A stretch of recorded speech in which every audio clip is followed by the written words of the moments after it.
Hey y'all, it's me again. I've got another order that has come in from one of my skincare suppliers, which this is like my weakness. This is the thing I spend too much money on. But it's Friday, got off work. I have my $10 smoothie, but only because it has CBD oil and other fun stuff in it, so yay. But anyway, okay, this is Wholesale Supply. I ordered from Wholesale Supply for probably, I'd say about 70% of my ingredients come from Wholesale Supply. It's actually Wholesale Supplies Plus, and that's their website, wholesaleSupplies.plus.com. And they specifically have skincare soap making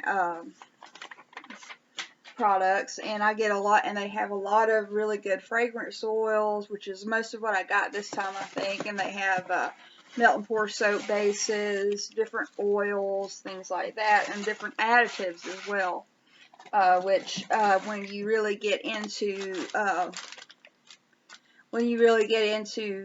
making your own skincare, you do eventually need to get some additives, such as especially preservatives if you're making an emulsification, because anything with water in it is going to, it very well may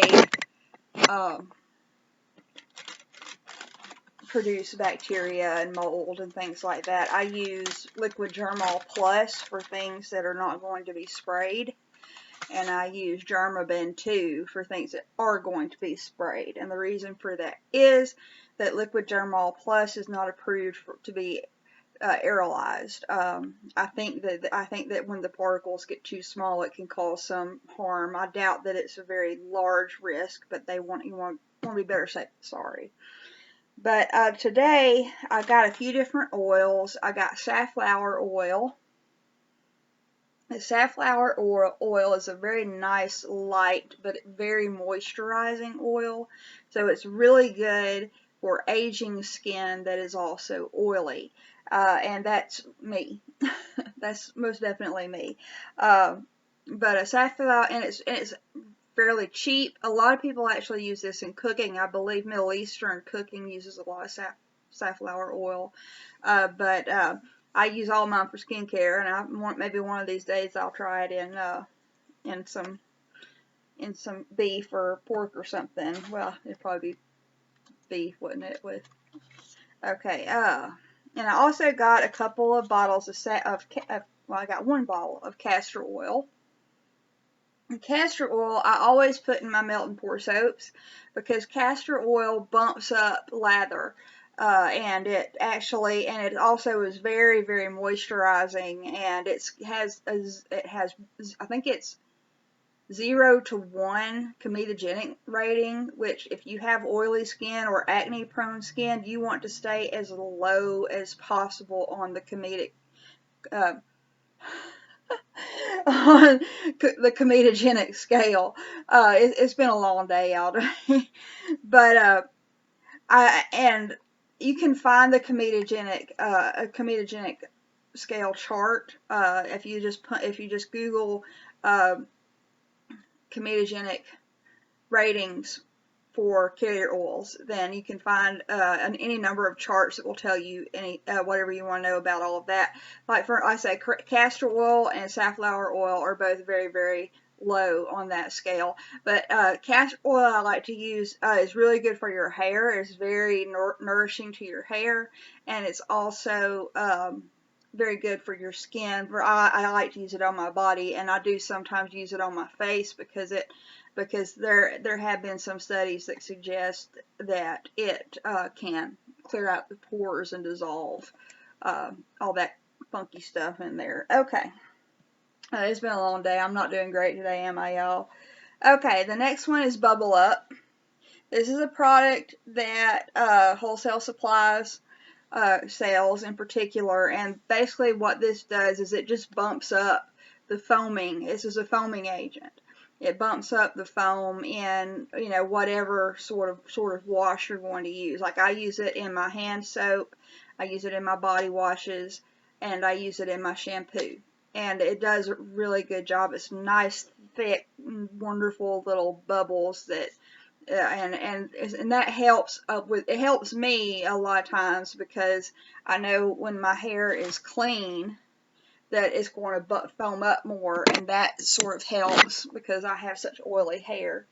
Okay, but there's those things, and oh yeah, I got a little mixing thing that's got all the measurements on it and conversions, and it even gives you, I don't know, it even gives you percentages of how much to use of whatever product you need. And it's going to be pretty helpful, I think. And this was like just over $1, so you know that'll be fun. Okay, shea butter. Okay, there's a lot of people say only use raw shea butter. Only use raw shea butter. Well, you know, I don't agree with that, because number one, I hate how shea butter smells. It bothers me. I don't know why. It's not an accurate or necessarily, you know, universally bad smell. It's just I don't like it. And so I always get ultra refined. It's they put some clay and some other products there to kind of cut down on the smell. And I think it works every bit as well as the raw. I actually like it better, because it cuts down that smell, and the clays don't bother me because I need that because my skin's oily. And I actually use this in a lot of my facial creams, especially in the wintertime. And I also will put it in melt and pour soap on occasion, just to kind of bump up the moisturizing. And shea butter is very, very moisturizing. And it's also got an extremely low comedogenic rating, probably the lowest of the butters. So that's why I like to use it. So there's my ultra refined shea. And then I got a ton of fragrances, which this is my weakness, y'all. I love making fragrances, and I make my own, and sometimes I like really carefully kind of measure them out and you know, plan them and everything, but sometimes I just kind of go to town, especially when I'm doing soap. I just like to just kind of, I bet that smells good together, I bet that smells good, and just kind of throw it all in there and see what happens. And believe it or not, I actually come up with some pretty good results. But I got several fragrance oils this time around. This one was Rainforest, which was on, and that's one of the things about Wholesale Supply. I think they recently got a new president, or I think either an owner or a new president, but they didn't used to do this, but they do now. They actually have a lot of sales. They have a sale every week and a sale every weekend. And the punks, it's like they know when I've just ordered something, and then they put the thing on sale that I wanted and didn't get because it wasn't on sale. But at the same time, you know, it does save you a lot of money. A lot of times most of the time it's 25 to 40% off even. So, and I think right now they have a sale on molds, on soap molds. Okay. This is Rainforest. Like I say, it was on sale. It was really cheap. That smells good. It's kind of got this kind of floral green resin smell. It's a little bit of all three, which I really like all three of those. I think there's a little touch of citrus in there. Not much, but that smells really good. I'm going to have to do something fun with that one soon. And it does kind of smell like I would imagine a rainforest would smell. Nice and fresh and clean. I say it's floral, but it's not overly floral, and it doesn't seem like it's too heavy. But yeah, I really like this one, actually. It's one of those things, like, you smell it, and it's like, oh, that smells good, and then you kind of process it a little bit in your head, and you're like, oh, yeah, that was really good. It is really good, and that's why you'll see me, like, sniff stuff a couple of times. Okay, this is English Bathhouse, which, as an Austin geek and an Anglophile in general, and someone who is almost 50% English in my DNA, according to Ancestry.com anyway.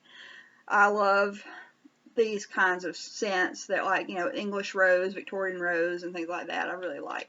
But let's see how this bathhouse smells.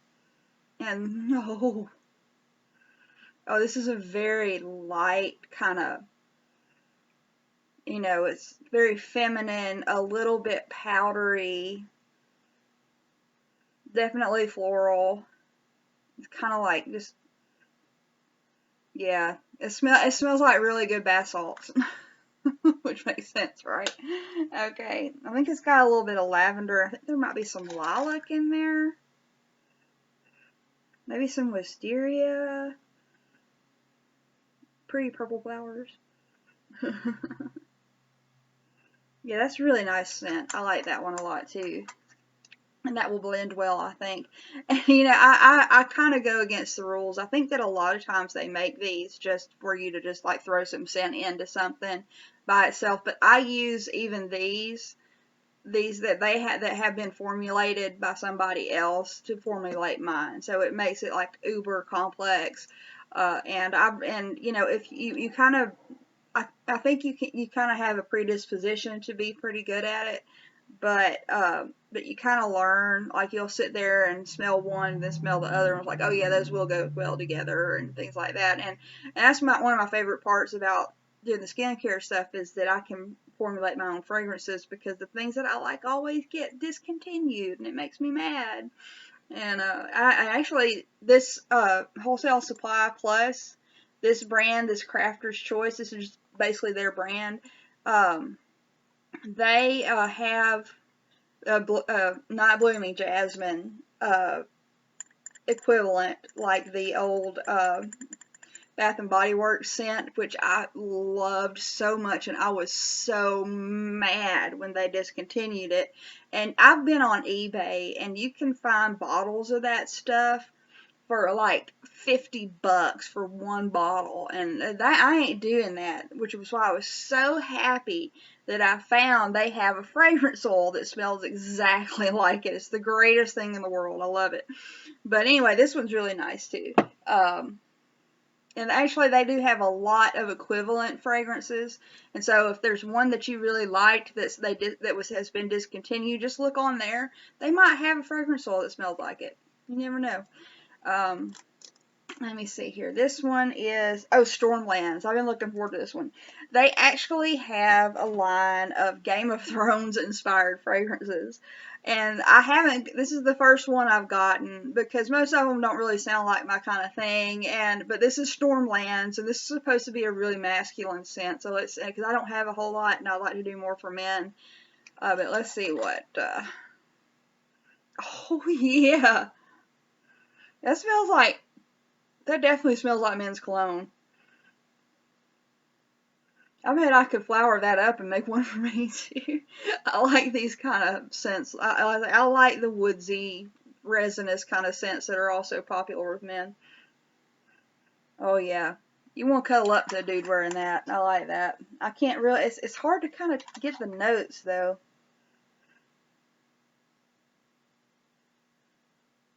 I think there's definitely some teak wood in there. I think there might be a little bit of bay rum. Maybe some vanilla. I think there's some bourbon tobacco kind of. I don't know. It's hard for me to tell in sense. Okay.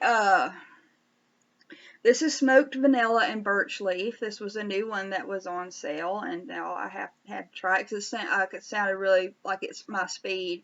I used to not like vanilla kind of scents, but I kind of got to where I do enjoy it, because when I do it myself, I put in what I consider to be the right amount of vanilla. It's not overpowering, and it does actually really help to. It's a good base note. And it does help to kind of mellow out a lot of fragrances. Like if something's a little bit too piercing to the nose, add you some vanilla or benzoin, which is my go-to. I love benzoin. It's in all my fragrances. But add benzoin and vanilla, and it'll smooth it out, and it does amazing things for your formulation. So let me see, smoked vanilla and birch leaf. Let's see. I like that too.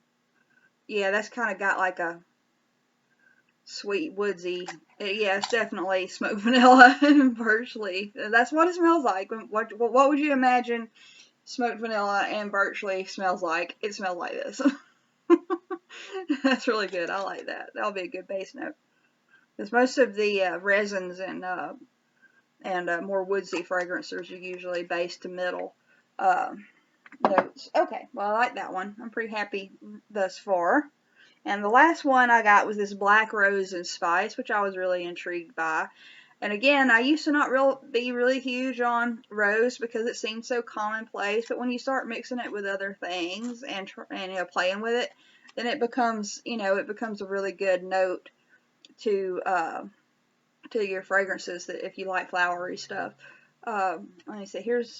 Black rose and spice, and I was really intrigued by it because anything that's got black rose. I'm a little bit. I've never been a goth, but I've got I just got a little hint of that in me. So I enjoy it. I love Halloween, and anything that's got black in it, I gotta try it. Okay. Okay. Ooh. Oh, that's really nice. It's brighter than I would expect. It's got, oh yeah, it's not overwhelmingly rose. It's just got that little spice edge to it, and it's just warmer. I really like this one. So I'm very happy with my fragrances this time, and I usually am. And the wholesale supply, like one of these, it depends on what you get. If you get like an FOEO mix blend fragrance, and it's going to be a little bit more expensive. If you get an all natural, it's going to be more expensive. It really just depends on the ingredients that are in there. But I see like my Rainforest one was on. I say it was on sale, but it was on sale for like around $3. This is 2 ounces, y'all. $3 for 2 ounces. And I believe that this one was around the 4 to 5 range. And that's where most of them are. I believe that Stormlands, no, I think it was English Bathhouse might have been a little bit more, but some of them are a little bit more expensive. But they're never more, if you're not getting EOFO blends or all natural, then you're not going to spend more than $10 for 2 ounces of a fragrance oil. And that's why I use fragrance oils a lot for my perfumery and for my soaps. And yeah, I mean, I love to use essential oils too, and I do a lot of times, but I use both most of the time in my stuff. But fragrance oils are so much less expensive, and you can get more complex fragrances out of them because of the combinations of things that you can't really formulate from essential oils. Like, there's not really an essential oil for dragon's blood. You can't make essential oil out of dragon's blood, but you can get a fragrance oil. Amber. Can't really get an essential oil from amber, but you can get a fragrance oil from it. And like I said, they're always cheaper. Always. Like oud. Perfect example. I love oud or agar wood, whichever you want to call it. It's the same thing. To get, I believe if you get like a 1/4 of an ounce of agar wood or oud, the real stuff, essential oil or resin, it's like $200. And seriously, $200. Meanwhile, I have a fragrance oil that smells wonderful, 4 ounces for $10. So there you go. That's why I use a fragrance oil for oud. Sometimes it's just more cost effective unless you want to charge $60 for 3 milliliters of your fragrance, which you may want to do that. That's fine. I want to be able to make things that I could afford, and that's why I do it the way I do it. And a lot of people might get on to me about not being all natural or all organic, but I just don't buy into that. I think that it's if you can, and if you have allergies or sensitivities, and then I get it, I really do. And if you just feel better using those items, then do it. It's just that it's not my choice, and I don't get all organic essential oils. I don't use all organic anything, because I kind of feel like it's almost does more harm than good, because organic farming is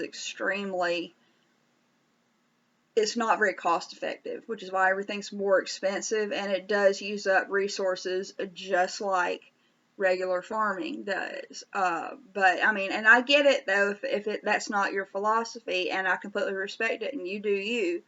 I'm just letting y'all know what I think about it. So I do use some organic things, but I honestly cannot tell a difference. Not one. And so I just can't make myself spend more money for no difference at all, except that a smaller farm somewhere made it. If I'm going to get organic, if I'm going to buy from a small farm, I'm going to buy it from somewhere in my area. I'm going to go to the farmer's market. I'm going to go to one of them old fellers on the side of the road and get my tomatoes. That's what I'm going to do. So there you go. That's my opinion. Anyway, y'all, if any questions about skincare, perfumery, anything like that about Wholesale Supply, then just leave me a comment or a message or whatever, and I'll do my best to answer it. And I'm going to finish my smoothie and watch weird, paranormal TV shows. So, bye, y'all.